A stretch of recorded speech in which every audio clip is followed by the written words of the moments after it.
Hola, ¿qué tal? Muy buen día a todos. Les agradecemos el que se hayan conectado.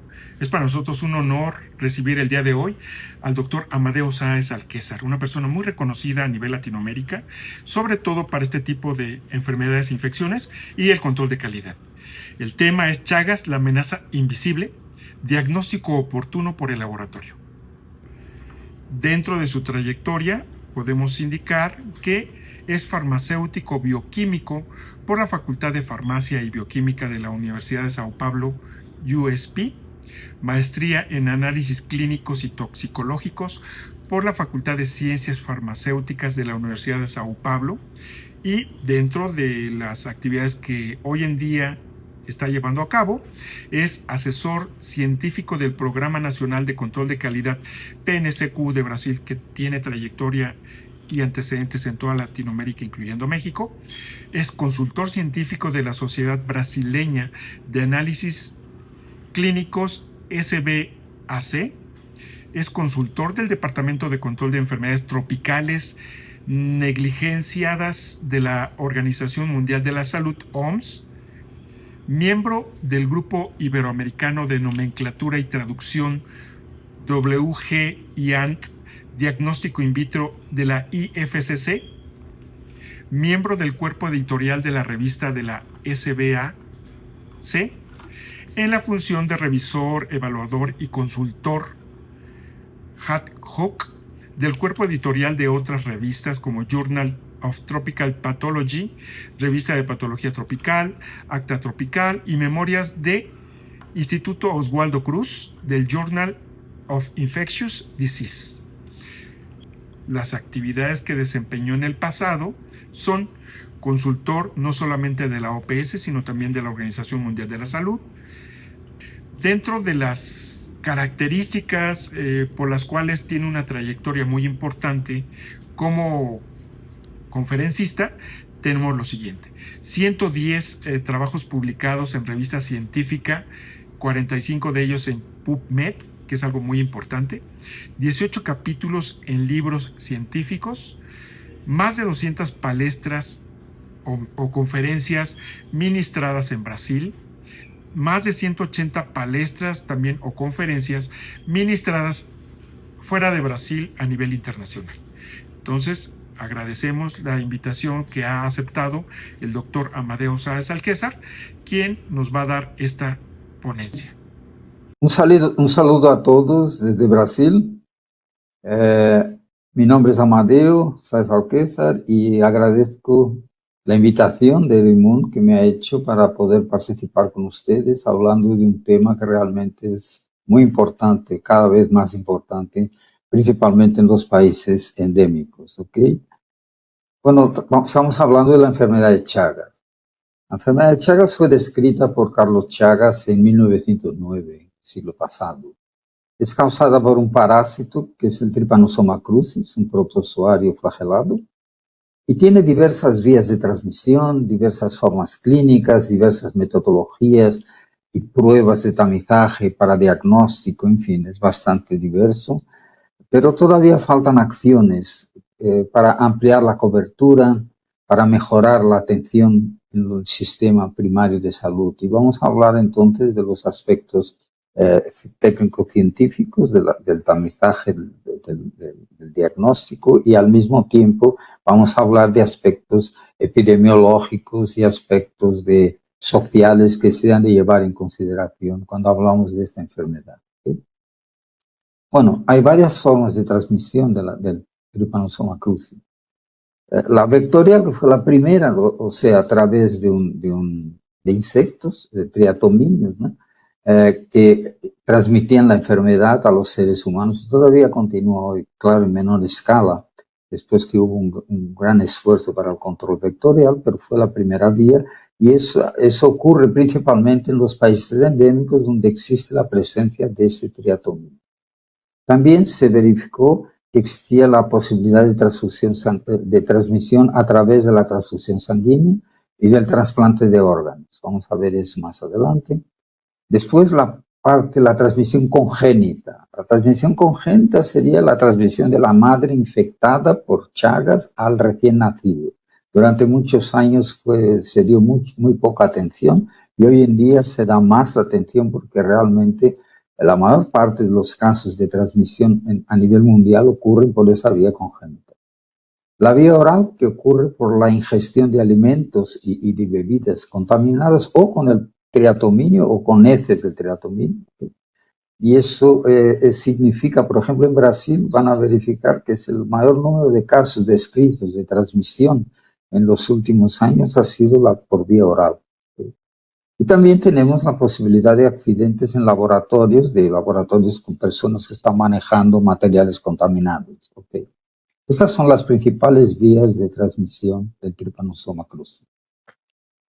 Bueno, cuando hablamos de la enfermedad de Chagas, hemos de pensar que existen 2 o 3 fases, ¿no? La fase aguda inicial y la fase crónica, que se puede dividir en fase crónica indeterminada y fase crónica sintomática.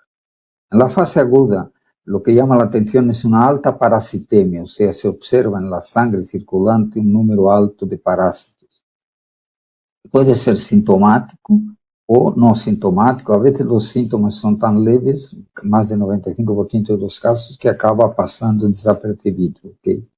Y la duración de esa fase aguda puede variar alrededor de 8 a 12 semanas. Ya en la fase crónica, lo que llama la atención es la baja parasitemia, no alta, pero baja parasitemia.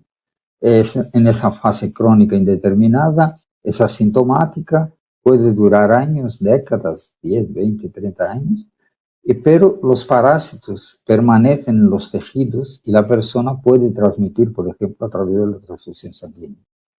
Y en la fase crónica más avanzada, que sería la sintomática, también se observa baja parasitemia.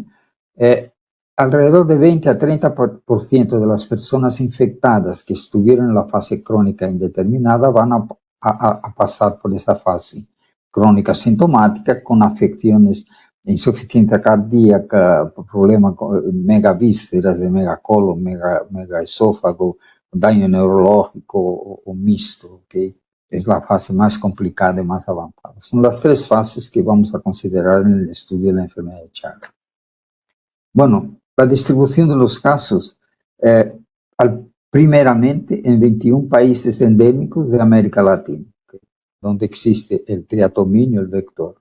Pero hoy en día sabemos que está presente también la enfermedad de personas infectadas por el Trypanosoma cruzi en diversos países de América del Norte, Europa, Japón, Australia. Y continúa aumentando ese número. Y eso es debido a la migración de personas de las áreas endémicas que van a las áreas no endémicas y pueden causar problemas en el sistema de salud. Hoy en día se han identificado casos de infección de la enfermedad de Chagas en más de 44 países, en 5 continentes. Y en esos países, aunque no existe el vector del triatominio, el riesgo ocurre de transmisión por transmisión congénita de la madre infectada al niño recién nacido y también por transfusión de sangre o de trasplante de órganos y tejidos. ¿Okay? Esa es la epidemiología general de la enfermedad de Chagas.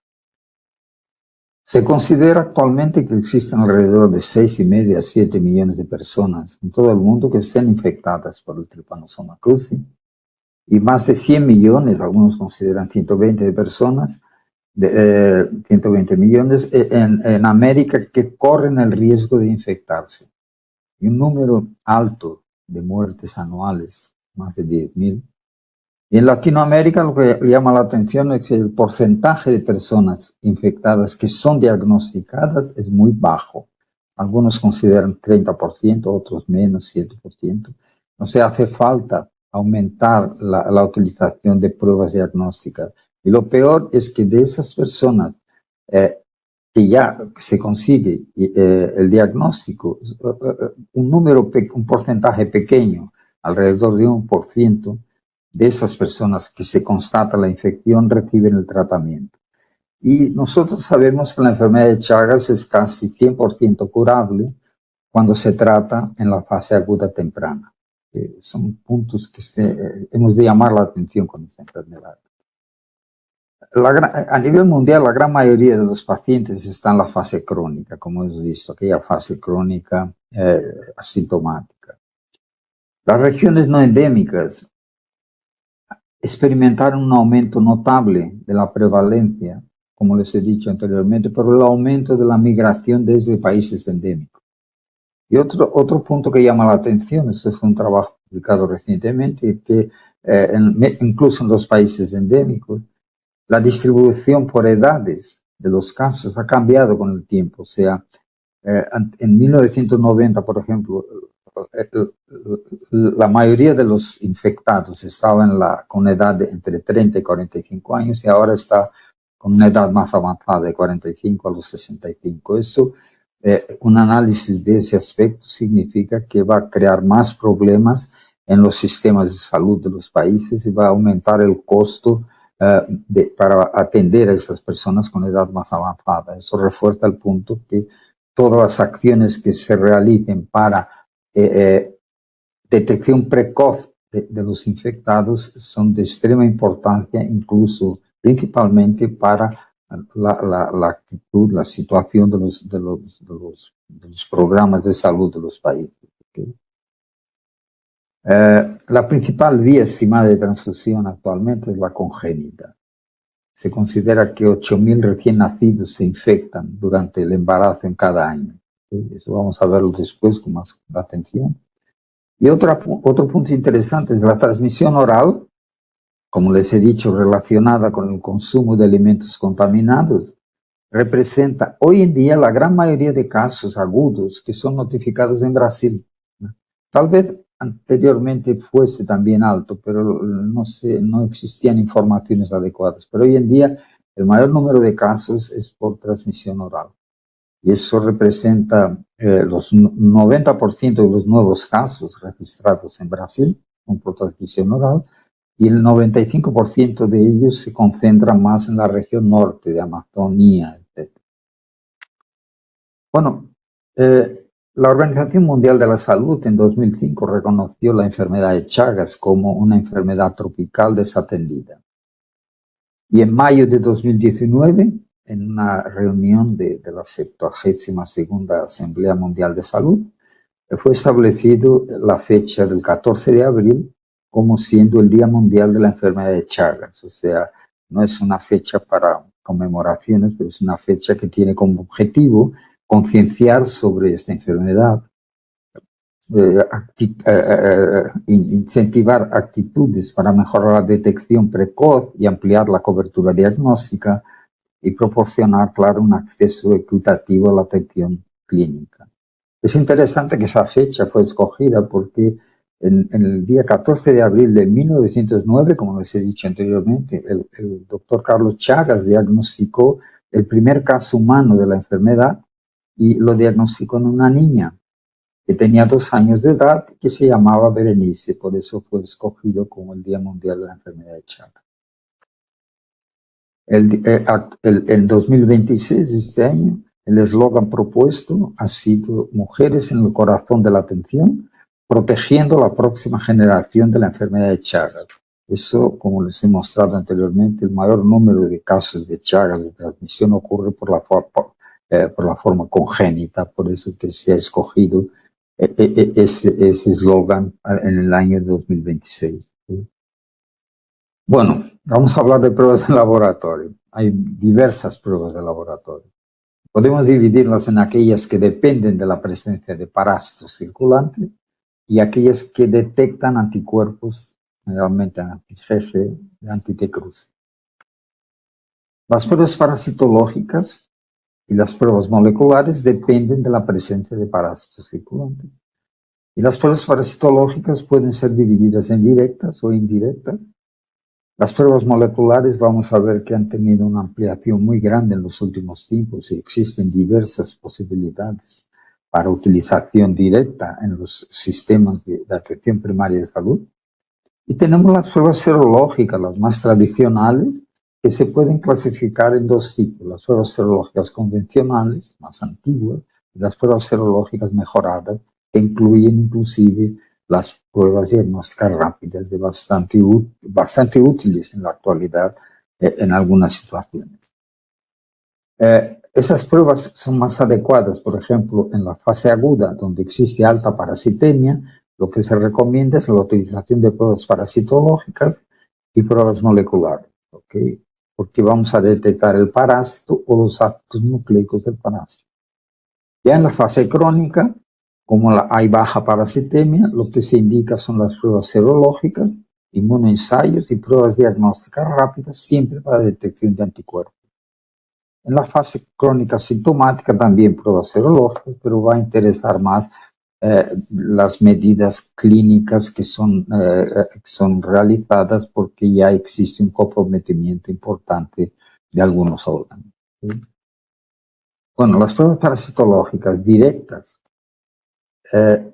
o sea, sería el examen microscópico de la sangre para evidenciar la presencia de parásitos, que puede ser un examen de frotis fresco con tinción, o entonces un método tipo STROT, que ya sería un método de microhematocrito concentración para aumentar la sensibilidad. Entonces, esas pruebas directas, cuando se sospecha de fase aguda, independientemente de la vía de transmisión, se ha de utilizar una prueba parasitológica directa. Claro que requiere profesionales bien entrenados y la sensibilidad no es de las mejores. Las pruebas parasitológicas indirectas, que sería el xenodiagnóstico y hemocultivo, bueno, si el resultado es positivo, confirma la infección, pero si el resultado es negativo, no excluye la infección. Lo que pasa es que tienen baja sensibilidad, hace falta repeticiones para aumentar esa sensibilidad, y cada vez son menos usadas y están siendo sustituidas principalmente por las pruebas diagnósticas moleculares. De las pruebas serológicas convencionales, las convencionales más antiguas son la hemaglutinación indirecta, la inmunofluorescencia indirecta y los inmunoensayos enzimáticos, ELISA, que todos conocen, convencional. O sea, esos ELISAs convencionales utilizan como fracciones antigénicas el lisado del parásito, ¿okay? En conjunto, no hay nada específico. ¿Okay? Las pruebas de inmunofluorescencia indirecta necesitan de un microscopio de fluorescencia para poder ejecutarla, pero lo que llama la atención es que tanto en la hemaglutinación indirecta como en la inmunofluorescencia indirecta, la lectura es visual, o sea, es subjetiva, son difíciles, esas pruebas son difíciles de estandarizar y son procedimientos manuales imposibles de hacer la automatización para grandes rutinas. ¿Okay? Y después tenemos las pruebas serológicas mejoradas, donde se encuentran los propios ELISAs, pero ahí ya utilizando como proteínas recombinantes como fracciones antigénicas o péptidos sintéticos. En algunas incluso mezclan con lisado, pero lo que llama la atención es más el uso de proteínas recombinantes. Y los ensayos de quimioluminescentes, hoy en día más utilizados de quimioluminescencia o electroquimioluminescencia, son los TMIA, que corresponde a los inmunoensayos quimioluminescentes con micropartículas magnéticas.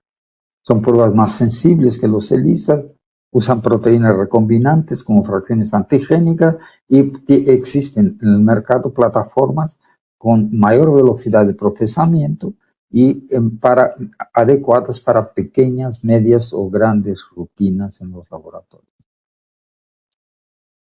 ¿Cuáles serían los principales usos para las pruebas serológicas? Bueno, primero el tamizaje en donantes de sangre, de órganos y tejidos, en la prevención de la transmisión congénita, para identificar mujeres en la edad fértil que están infectadas o para identificar gestantes infectadas. También el diagnóstico laboratorial para cuando se sospecha de infección, que la persona esté infectada. Entonces, generalmente se utilizan, como vamos a ver, asociación de pruebas serológicas y pruebas diagnósticas rápidas. Y también en las encuestas epidemiológicas hoy en día se considera que las pruebas diagnósticas rápidas son más útiles y muy fáciles de manejar en el terreno.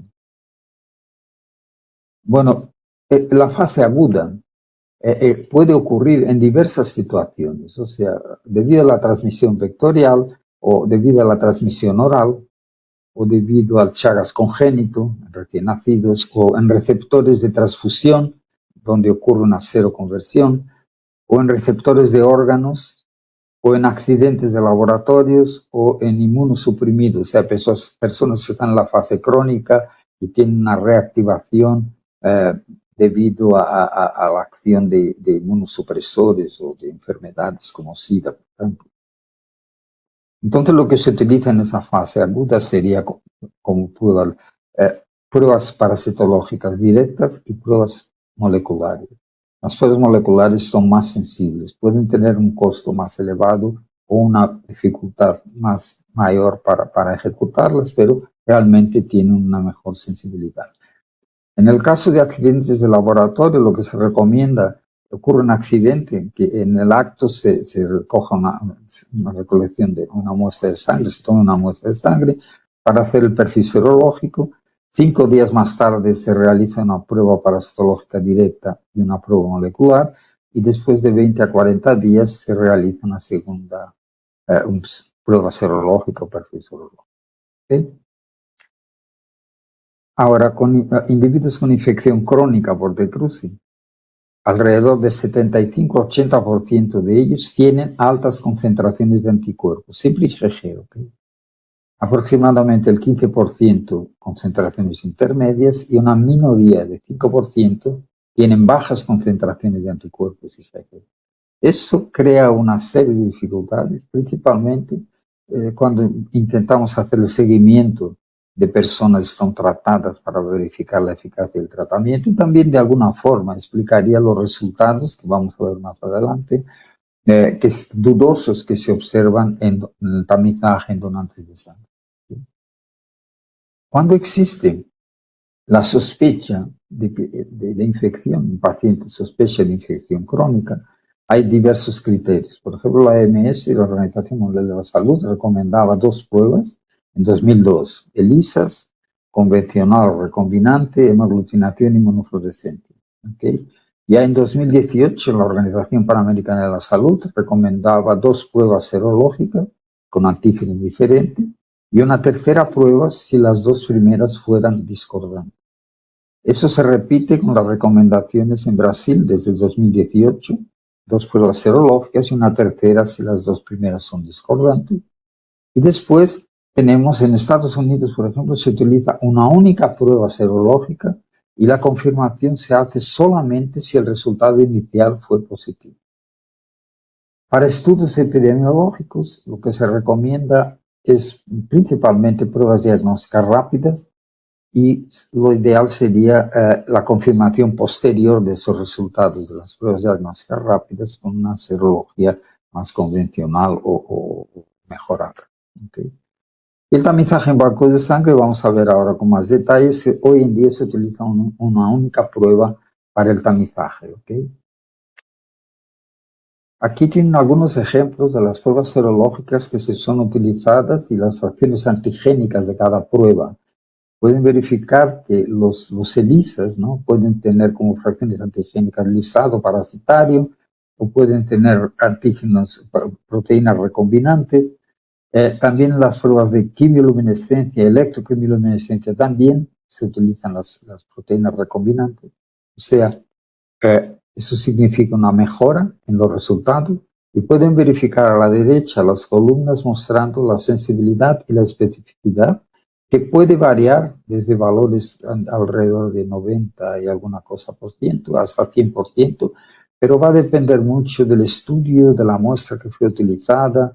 Los insertos generalmente ponen resultados distintos dependiendo del origen de las muestras que se han utilizado para verificar esa sensibilidad y especificidad. Por eso tenemos que estar muy atentos de cuál sería el significado realmente de sensibilidad y especificidad, porque eso va a depender mucho, como vamos a ver más adelante también, del tipo de muestras y del origen de las muestras que se están utilizando como referencia.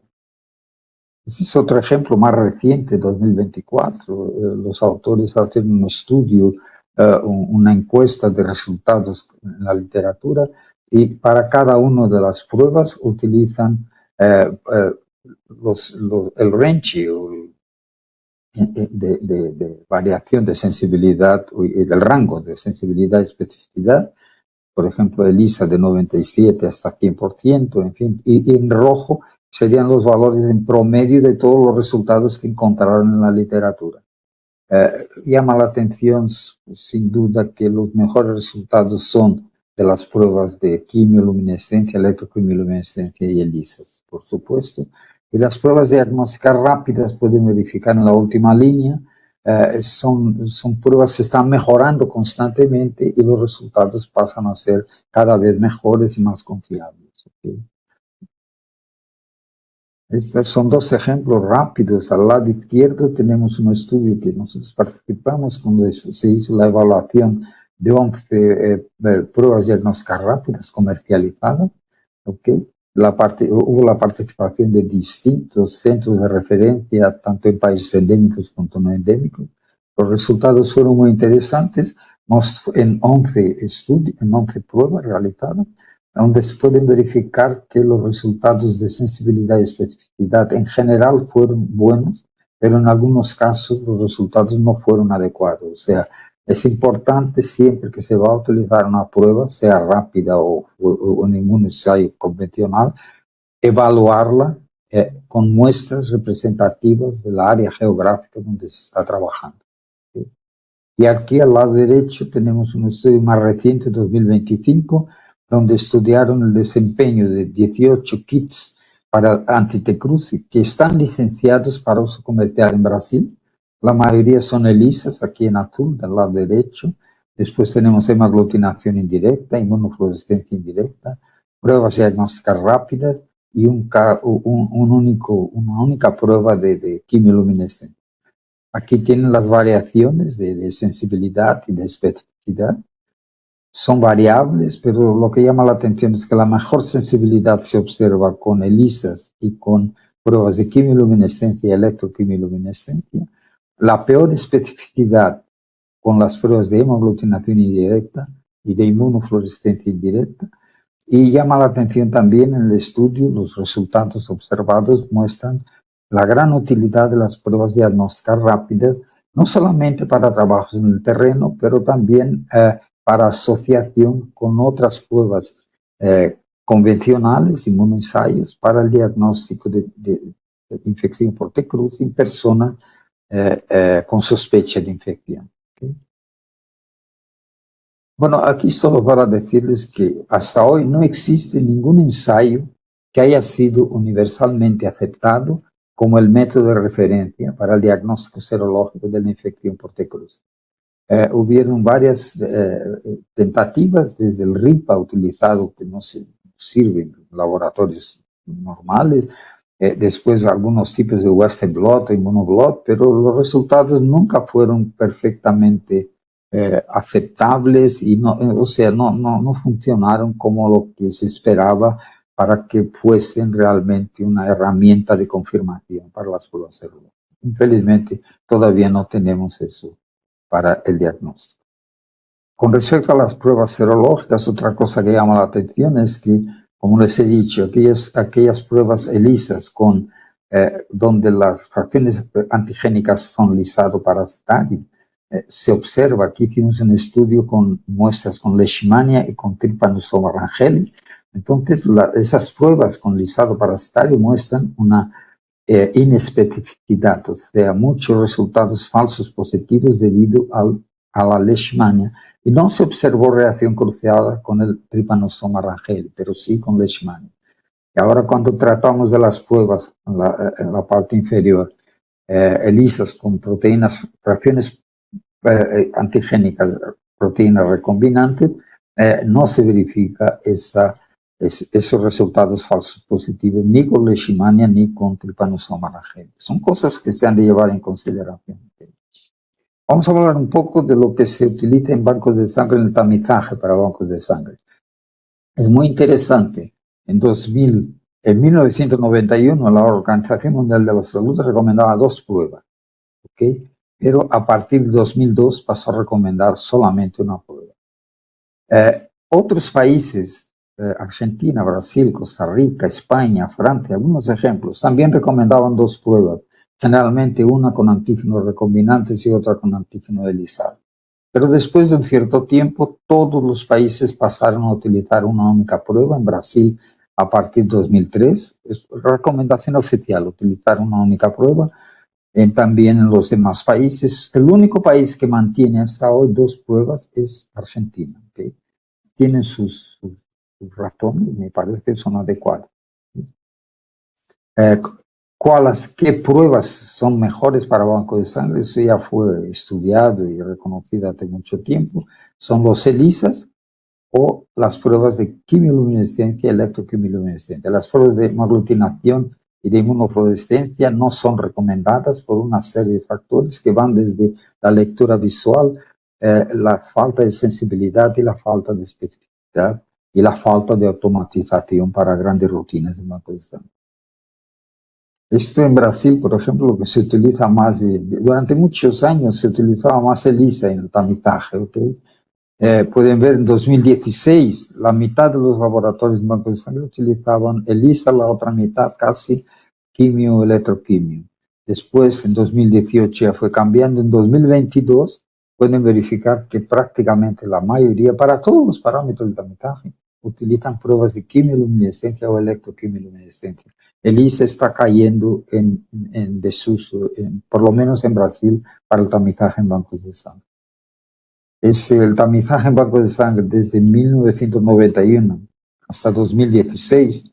Pueden verificar que con pruebas menos específicas, aquí la línea está en naranja, era más elevado el descarte, las pruebas eran poco específicas, era asociación de pruebas que complicaban más la vida, etc. Después de 2003, 2004, cuando fue utilizada una única prueba con alta sensibilidad, los resultados de descarte cayeron mucho realmente. Y hoy en día, para un descarte serológico en bancos de sangre en áreas no endémicas, alrededor de 1,5 a 2% para todos los parámetros del tamizaje serológico que están aquí representados, pueden verificar que el menor porcentaje de descarte ocurre para la enfermedad de Chagas utilizando una única prueba, que ha de ser una prueba sensible de quimioluminescencia o de electroquimioluminescencia o incluso de ELISA. Bueno, vamos continuando en las pruebas serológicas. Vamos a ver un punto interesante. ¿Qué son proteínas quiméricas? Son moléculas sintéticas creadas a partir de una combinación de secuencias de aminoácidos. Esas secuencias de aminoácidos que codifican las regiones específicas que son seleccionadas en las proteínas antigénicas. O sea, se consigue con epítopos conservados y repetitivos de distintas proteínas en una única molécula, formando lo que sería un poliantígeno, una proteína multiepítopo. Eso permite obtener mejores resultados en los ensayos serológicos y una reducción de los falsos positivos. Y el desempeño de esos múltiples epítopos es interesante, que es mejor cuando son incorporados en una proteína recombinante quimérica y cuando comparados con la utilización aisladamente. O sea, por ejemplo, los postillos de las placas de ELISA, podemos colocar los epítopos individualmente, ¿okay? Una mezcla, o podemos utilizar una proteína quimérica que mantenga esos epítopos que estamos seleccionando.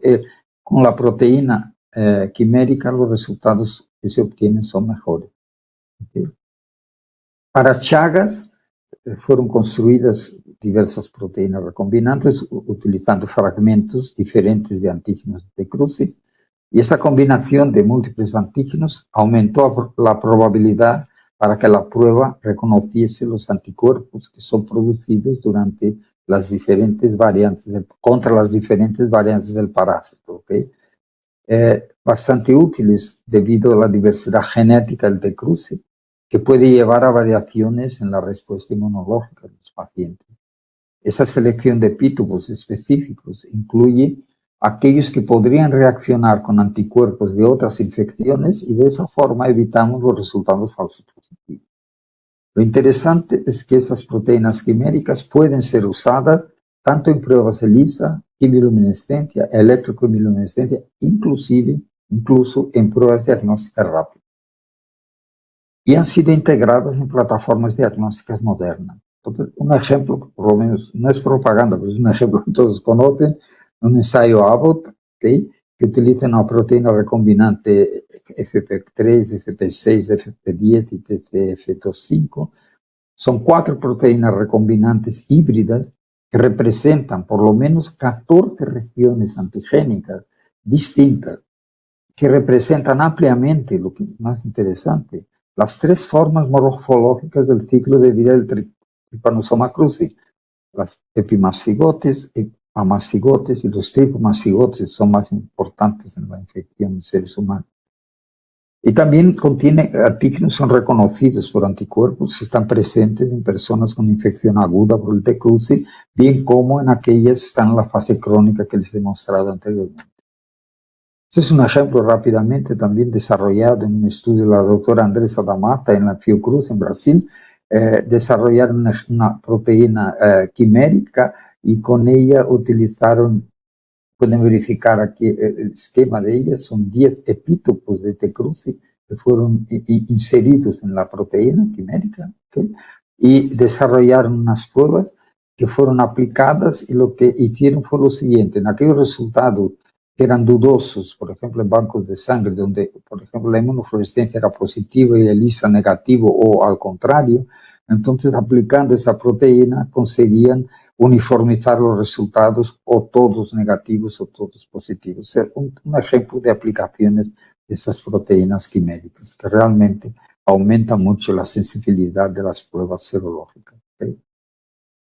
Es interesante llevar en consideración que cuando la Organización Mundial de la Salud en 2002 recomendó que se utilizase únicamente una prueba para el tamizaje serológico en bancos de sangre, reforzó la importancia que fuese aplicado un control de calidad estricto para que no hubiese ningún problema en la realización de las pruebas. Hoy en día es una cosa obligatoria en todos los laboratorios, aún así solo para mostrarles que, claro, es fundamental que el laboratorio mantenga un control de calidad interno y participe en programas de evaluación externa de la calidad. Aquí nosotros junto con OMS desarrollamos hace tiempo un programa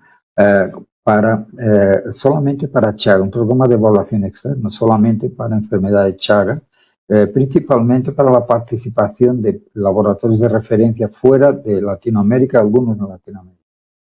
Porque en países no endémicos a veces tienen dificultad en conseguir muestras adecuadas y caracterización de las muestras. Ese trabajo es interesante. Nosotros enviamos hasta hoy un conjunto de 36 muestras liofilizadas con positividad, positivas o negativas para Chaga. Como son liofilizadas, se mantienen, es fácil el transporte, se mantienen bien en el laboratorio. El laboratorio utiliza 3 muestras por mes para realizar la prueba y envía el resultado al centro organizador. Tiene una evaluación mensual. Eso es interesante porque los laboratorios participantes entienden y reciben la información de qué pruebas fueron utilizadas para la caracterización de las muestras, y al mismo tiempo el centro organizador tiene una noción exacta de las pruebas que cada laboratorio participante está realizando. Es muy útil ese intercambio de información. Bueno, ahora vamos a hablar de las pruebas moleculares, no solo serológicas. Saben que desde 2010 ya se sabía que la PCR era considerada más sensible para la detección precoz de la infección en recién nacidos, pero no era recomendada para uso en los sistemas públicos de salud en los países endémicos, porque no estaba disponible en los centros de atención primaria, porque faltaba, eso es muy importante, infraestructura y equipamientos en los laboratorios, y porque faltaba estandarización adecuada de las pruebas. Entonces quedaba restricta a los centros especializados. ¿Sí? Bueno, las cosas fueron cambiando y algunos factores permitieron que el uso de esas pruebas moleculares se volviese más rutinero. Primero, mejoras en la estandarización de las pruebas moleculares, protocolos comparando técnicas, cebadores, en fin. Fueron desarrolladas pruebas con distintas metodologías y también kits comerciales, muy interesante eso, que no existía, era solamente pruebas en los laboratorios. Hay una diversidad grande, la proteína, la PCR en tiempo convencional, la PCR, qPCR es en tiempo real, más sensible, la ddPCR es la digital, más sensible todavía, y la prueba LAMP, que es una prueba molecular isotérmica, que tiene la gran ventaja de no necesitar muchos equipamientos y poder ser utilizada incluso en trabajos en el terreno. Y también eso, con la disponibilidad de kits comerciales y de esa variación grande de pruebas y el desarrollo de estandarizaciones, y también junto con eso, una situación interesante, que es la post-pandemia de COVID-19. Ustedes saben, la mayoría de los laboratorios hoy en día, después de esa pandemia, poseen infraestructura adecuada para realizar las pruebas moleculares. Entonces, para la aplicación de esas pruebas, inicialmente hubieron algunas disparidades observadas con las PCR, referentes al volumen de muestra que se utilizaba, referentes al protocolo de extracción del ADN, referentes a la región de amplificación del T-cruci. Entonces, para superar estas disparidades fueron seleccionadas algunas regiones más conservadas del Trypanosoma cruzi, el ADN satélite nuclear y los minicírculos de ADN del cinetoplasto. Es una única mitocondria que cada parásito tiene, que contiene esos minicírculos de ADN, son útiles para el diagnóstico. Este es un trabajo publicado en 2022 por Sichmann en Argentina, muy interesante, mostrando toda la evolución del desarrollo de las pruebas moleculares para el Trypanosoma cruzi. Pueden verificar que tenemos pruebas convencionales, pruebas estandarizadas in-house, hechas en casa, pruebas comerciales con tiempo real, más sensibles, pruebas comerciales para el LAMP, que es la isotérmica, que no existían, y también no solo utilizando el ADN, el DNA satélite, pero también el ADN de minicírculos del T-cruci. Y también vean aquí al lado derecho dos ejemplos, tampoco es propaganda, son ejemplos de kits que existen hoy en día, que el laboratorio puede comprar el kit y con un mínimo de equipamiento puede realizar la prueba de biología molecular. Eso ha sido una facilidad, facilita mucho la utilización y la obtención de resultados más sensibles.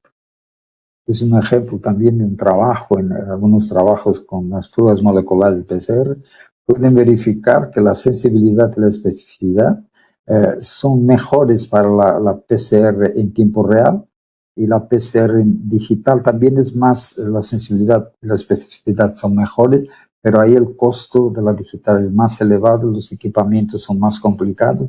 Entonces lo que se recomienda actualmente es, si posible, utilizar la prueba de PCR en tiempo real cuantitativa, que es bastante sensible. ¿Okay? Esas pruebas se muestran más sensibles para la detección temprana del Chagas agudo, en tiempo real. Y la prueba LAMP mostró resultados semejantes en algunos estudios a los que se obtenían con la PCR en tiempo real en el Chagas congénito. ¿Okay? Depende mucho del sistema que se utiliza. Y la sensibilidad del PCR en tiempo real es muy baja, muy alta, o sea, consigue detectar parásitos de 0,46 parásitos por microlitro. ¿Entiendes? ¿Cuál es la importancia de las pruebas moleculares para el diagnóstico de la enfermedad de Chagas? Bueno, en primer lugar sería identificar casos agudos de la enfermedad, como les he mostrado anteriormente, Chagas congénito en recién nacidos y en personas infectadas por transmisión oral, o sea, son pruebas más sensibles que las pruebas parasitológicas.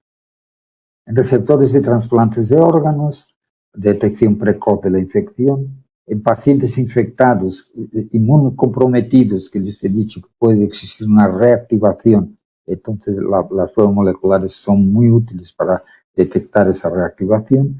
Y una cosa que se habla mucho sería el monitoreo de terapias, o sea, para resaltar los fracasos terapéuticos cuando se está utilizando una determinada terapia, o en la evaluación de nuevos medicamentos en ensayos clínicos. Ahí tenemos un paréntesis. Hay unos estudios, por ejemplo, en 2020, una PCR estandarizada en housing mostró resultados positivos en 42% de pacientes que tenían Chagas crónico y que no habían sido tratados. Y también la presencia de parasitemia leve e intermitente en sangre periférica, incluso en la ausencia de tratamiento, hace que la PCR sea poco fiable para evaluar el éxito del tratamiento, eso ya en 2018. O sea, ese punto que nosotros podemos tener personas con Chagas crónico sin tratamiento que tienen resultado positivo para ADN en la prueba molecular, crea alguna duda de la utilización de esa prueba molecular para resaltar un fracaso terapéutico, donde lo que interesaría sería verificar si de nada pasó a positivo, o en la evaluación de nuevos medicamentos. Pero son algunas informaciones actuales que se han de llevar en consideración, pero más estudios se hacen necesarios. El Chagas congénito, como les he hablado mucho tiempo, es la principal vía de transmisión hoy en día en el mundo, la transmisión congénita. Una cuarta parte de las personas con infección por T-crucis son mujeres con edades de 15 a 44 años, y el riesgo de transmisión congénita es alrededor de 3 a 5% en cada embarazo, pero puede ocurrir en más de un embarazo. ¿Sí? El tratamiento de niñas y mujeres en edad reproductiva infectadas con T-crucis antes del embarazo previene la transmisión congénita. Por eso es importante verificar con pruebas serológicas si la persona está infectada o no. Y porque la cardiopatía chagásica en una mujer embarazada puede ocasionar un embarazo de alto riesgo. Eso es un punto fundamental. Y también se ha levantado últimamente, el Find Chagas comenta mucho, existe el riesgo de que las mujeres sean culpabilizadas o estigmatizadas por la transmisión congénita, en lugar de reconocer y apoyar su papel esencial en la salud familiar y comunitaria. O sea, la importancia del Chagas congénito hoy en día es muy grande. ¿Cómo se maneja eso? Mujeres en edad fértil, encuesta serológica, sí, reactivos, tratamiento antes del embarazo. Para mujeres embarazadas, pruebas serológicas, evaluar el riesgo de transmisión, y el tratamiento no es recomendado, pero sí es necesario, a veces se puede utilizar en el tercer trimestre de gestación. Ahora, en el recién nacido, podemos tener aquel no infectado, infectado asintomático o sintomático. Hemos de hacer la identificación del estado de infección en los primeros 9 meses desde el nacimiento. Para eso se utilizan pruebas parasitológicas directas de baja sensibilidad realmente, y pruebas moleculares son mucho mejores, y siempre que se observa un resultado positivo se pasa al tratamiento. Esto sería un protocolo generalmente utilizado para Chagas congénito. Se hace el tamizaje serológico en las mujeres embarazadas. Si es negativo, ausencia de infección. Si es positivo, se ha de verificar lo que pasa con el recién nacido. La evaluación, como les he dicho, es con prueba parasitológica directa, el microhematocrito, y la prueba molecular mucho más sensible. Si el resultado es positivo, tratamiento. Se sigue, si el resultado es negativo, se sigue haciendo el seguimiento, y en cualquier momento que el resultado sea positivo, tratamiento, y si después de 9 meses o 10 meses, algunos consideran, es negativo, se considera ausente de infección. La PCR comercial ha mostrado el doble de la sensibilidad del microhematocrito en ese tipo de estudio. El tratamiento, como ustedes saben, para la enfermedad de Chagas se utilizan dos medicamentos fundamentalmente, el nifurtimox y el benzimidazol. Fueron desarrollados hace más de 40 años. Existen estudios, pesquisas en curso, pero ninguno que se esté utilizando rutinariamente. Lo que se sabe es que cuando se aplica el tratamiento, un periodo corto de infección, tiempo de infección, por ejemplo, menos de un año en recién nacidos, por ejemplo, el porcentaje de cura es altísimo, casi 100%.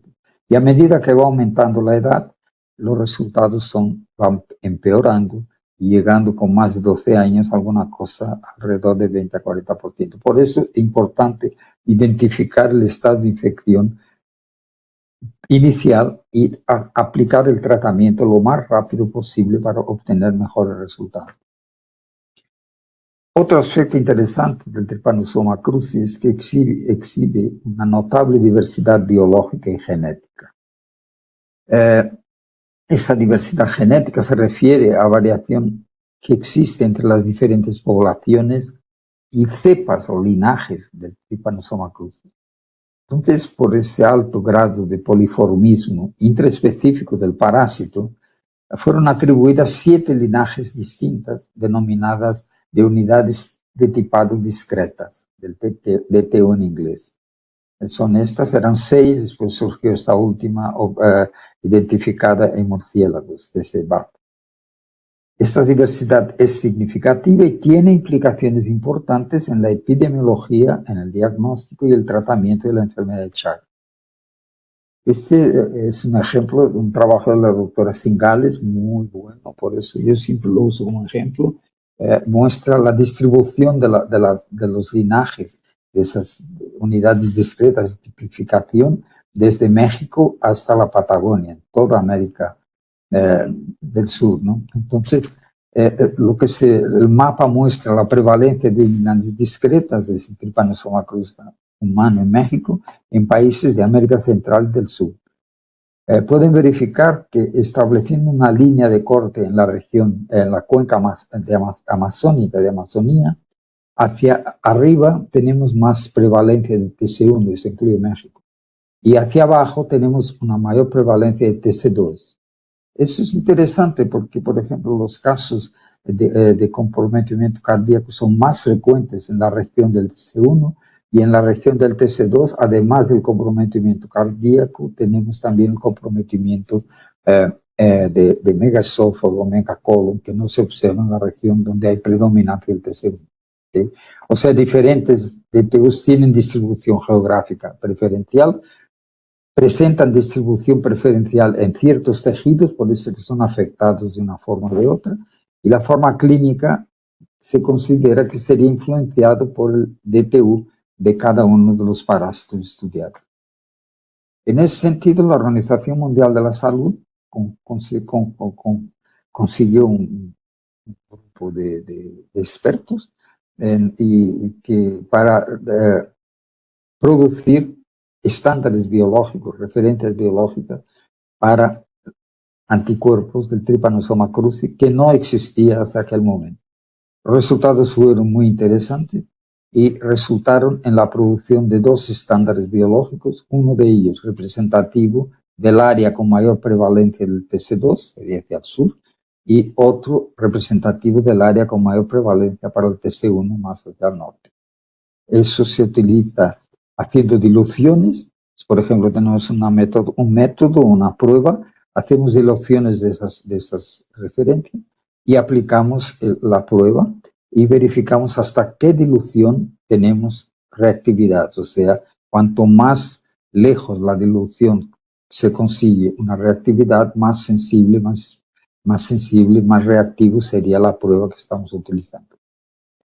Nosotros ensayamos esos en un trabajo, publicamos en 2020, varias pruebas, ELISAs, aquí por ejemplo, y una prueba de quimioluminescencia, con las 2 referencias biológicas de la Organización Mundial de la Salud, y pueden verificar que con las diluciones aquí, desde 1,1 puro hasta 1,64, los resultados de secuencia de reactividad son variables, y donde se observó, por ejemplo, con esa la 1,86, con esta referencia fue la mejor reactividad para la prueba de quimioluminescencia, incluso para los dos casos,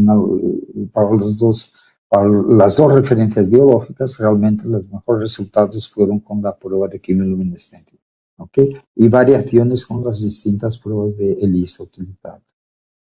Esto también fue utilizado a nivel internacional. Por ejemplo, es un ejemplo seleccionado de una evaluación que se hizo para algunas pruebas de anti-Trypanosoma cruzi. Son pruebas conocidas. Pueden verificar aquí que ellos hicieron una dilución más elevada de 1,64, fueron hasta más lejos y fueron verificando que algunas pruebas mostraban reactividad hasta diluciones bien altas, otras diluciones más bajas. O sea, Eso permite una comparación a nivel de metodologías con esas pruebas, con esas referencias biológicas, en el sentido de poder comparar cuál de ellas tiene más sensibilidad, teóricamente, más reactividad frente a muestras con anticuerpos anticrisis. ¿Okay?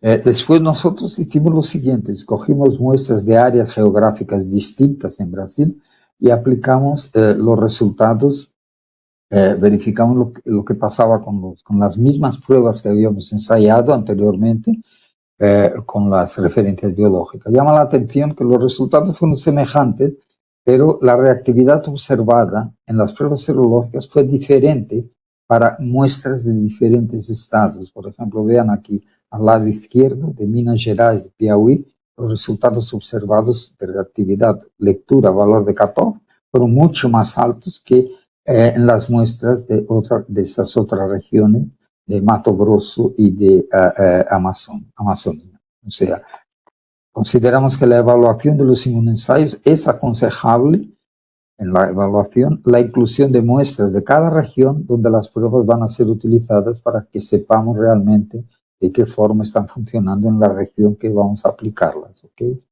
También hay otros estudios, este es un ejemplo, el último que les muestro, en Argentina, con 481 muestras, con muestras de 3 países, Argentina, Honduras y México. Ellos realmente encontraron diferencias geográficas, diferencias entre metodologías, mejores resultados también fueron para la PCR en tiempo real.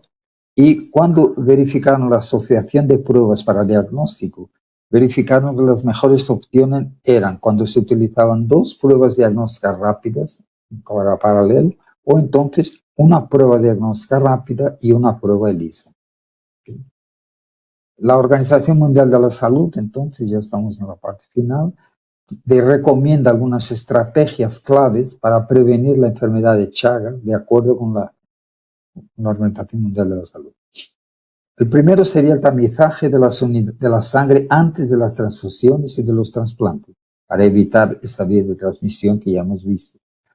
Segundo lugar, realización de pruebas a las niñas, a las mujeres en edad reproductiva y a los recién nacidos y los demás hijos de madres infectadas, y el tratamiento pertinente cuando el resultado es positivo. Sería para el Chagas congénito. Tercer lugar, diagnosticar lo antes posible y la atención al seguimiento que sean exhaustivos, o sea, diagnosticar lo posible, dar atención y siempre, si necesario, indicar el tratamiento. Y en último lugar, dicen que la información, educación y comunicación dirigidas a las comunidades y los profesionales de salud son fundamentales para que se avance en el combate a esta enfermedad. Bueno, las estrategias para el combate de esta enfermedad de Chagas, ahora nosotros vamos a hacer el resumen, las 2 últimas diapositivas. Claro, mantener las acciones implementadas hasta hoy para interrumpir la transmisión por las vías conocidas, sea la vectorial, el uso de rociado, insecticidas, la transfusión árbol, el tamizaje serológico, los trasplantes por el tamizaje, la congénita, como les he mostrado, por la utilización de pruebas serológicas y moleculares, la oral, la transmisión oral. Pero implementar mejorías, además de eso, es fundamental. Mejorar el control de vectores, por mejorando las viviendas o el uso de insecticidas. Mejorar el diagnóstico y el tratamiento precoz. Eso es fundamental, que se haga la identificación de personas infectadas y que se pueda garantizar el acceso al tratamiento. ¿Okay? El control de Chagas congénito es fundamental, programas de tamizaje prenatal para identificar la infección en recién nacidos de madres positivas. Eso es fundamental. La educación y concientización, eso se consigue por campañas de educación pública, por los medios de comunicación, redes sociales, materiales educativos a nivel escolar. Todo eso ayuda para educar y concientizar y ayudar a combatir la enfermedad de Chagas. Investigación para desarrollar herramientas más sensibles para el diagnóstico y más específicas y más eficaces para el tratamiento. Los medicamentos de hoy en día son muy antiguos. Claro, la cooperación internacional es fundamental para que ocurra intercambio de informaciones, apoyo financiero y técnico, y sería interesante armonizar las estrategias de control. Y acciones de los laboratorios junto a los sistemas de atención primaria de salud. Eso es de extrema importancia, principalmente en poblaciones con bajos recursos y que son distantes de los grandes centros urbanos. En fin, son todas, como pueden verificar, tenemos la parte técnico-científica de pruebas que se pueden utilizar para el diagnóstico, el tratamiento de estudios epidemiológicos, pero al mismo tiempo es importante que se lleve en consideración todos estos aspectos que les estoy mostrando, que mucho representan la participación social en el sentido de combatir la enfermedad. El laboratorio, los profesionales del laboratorio tienen la obligación no solamente de realizar exámenes, pero me parece que de participar activamente en las políticas de salud y en los sistemas de atención primaria de salud para conseguir realmente minimizar los resultados de esta enfermedad. Les agradezco mucho su atención. Si hay alguna pregunta, estoy a disposición. Muchas gracias.